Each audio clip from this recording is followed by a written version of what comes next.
бо мақсади дар сатҳи баланд пешвоз гирифтани ҷашни 35-солагии истиқлолияти давлатии ҷумҳурии Тоҷикистон ва татбиқи амалии дастуру супоришҳои пешвои муаззами миллат муҳтарам Эмомалӣ Раҳмон ҷиҳати вусъати корҳои созандагию бунёдкорӣ, сокинони соҳибкорони ватандӯсту ободгари ноҳияи Ҷалолиддини Балхӣ азм гирифтанд ки кӯчаву маҳал ва макони зисти хешро обод ва инфраструктури заруриро дар сатҳи баланд муҳайё созанд. Бо назардошти ин, дар маркази ноҳия ва 7 ҷамъиятҳои шаҳраку деҳоти он ҷиҳати беҳтару хубтар намудани сатҳи рӯзгори сокинон аз ҷониби масъулини мақомоти иҷроияи ҳокимияти давлатӣ тадбирҳои судманд андешида шуда, дар раванди корҳои ободонӣ, бунёди биноҳои замонавии ташкилоту муассиса, иншооти баландушонаи истиқоматӣ, чароғонкунӣ, сохта ба истифода додани бинову марказҳои маишиву хизматрасонӣ, сохтмони муассисаҳои нави таълимӣ ва синфхонаҳои иловагӣ ба таври васеъ бароҳ монда шуда, корҳо дар ин самт бо маром ҷараён доранд. 25 декабр дар доираи сафари кории президенти ҷумҳурии Тоҷикистон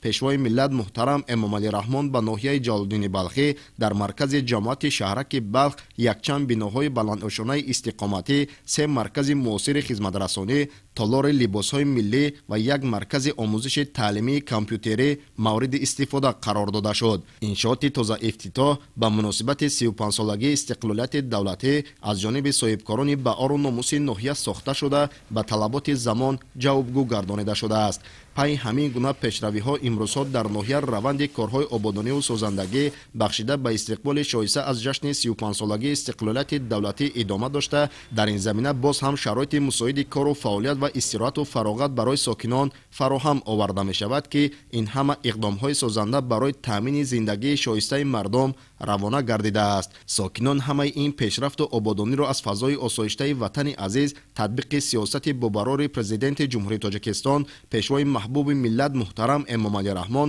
ва пойдориву таҳкими истиқлолияти давлатӣ арзёбӣ карда, аҳлона пайи кору фаъолият ва боз ҳам беҳтару ва ба талаботи замон ҷавобгӯ гардонидани шароити кору рӯзгори худ талош менамоянд. дар воқеъ таи солҳои охир бо ҳидоятҳои пешвои муаззами миллат, соҳибкорону сокинони ҳиматбаланду ободгари ноҳияи Ҷалолиддини Балхӣ ба рушду ободии диёри хеш камари ҳимат баста, баҳри таъмини шароити шоистаи зиндагӣ ва истироҳату фароғати мардум ҳиссаи арзанда гузошта истоданд. ҳамин тавр корҳои бузурги ободониву созандагӣ ба истиқболи ҷашнвораи 35-умин солгарди истиқлолияти давлатӣ ва эълони солҳои рушди саноат дар ноҳия корҳои сохтмонӣ дар тамоми иншооти маъмурию хизматрасонӣ ва биноҳои фарҳангию варзишӣ бо суръат идома дошта, бо азми қавии соҳибкорон интизор меравад, ки дар солҳои наздик симои ноҳия ба маротиб дигаргун хоҳад шуд. роҳбарияти мақомоти иҷроияи маҳаллии ҳокимияти давлатӣ, кормандони ташкилоту муассиса ва дар маҷмӯъ сокинон ин ҳама пешравиро натиҷаи сиёсати созандаи давлату ҳукумат